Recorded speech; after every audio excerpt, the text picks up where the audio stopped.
ขอบใจอาหารเสริมมินเนอรัลไบโอติกแน่นปึกเลย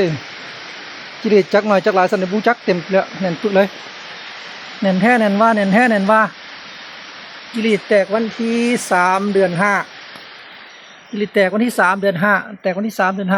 5นี่แน่นปึกขอบใจอาหารเสริมมินเนอรัลไบโอติก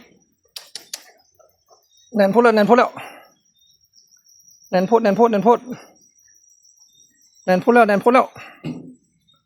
เกินแตกวันที่3 เดือน 5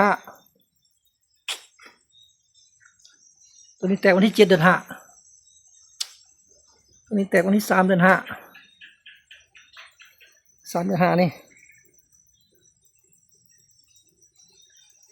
แน่นปึกไอ้แตกวันที่7 เดือน 5ปึกแน่นปึกแน่นอิด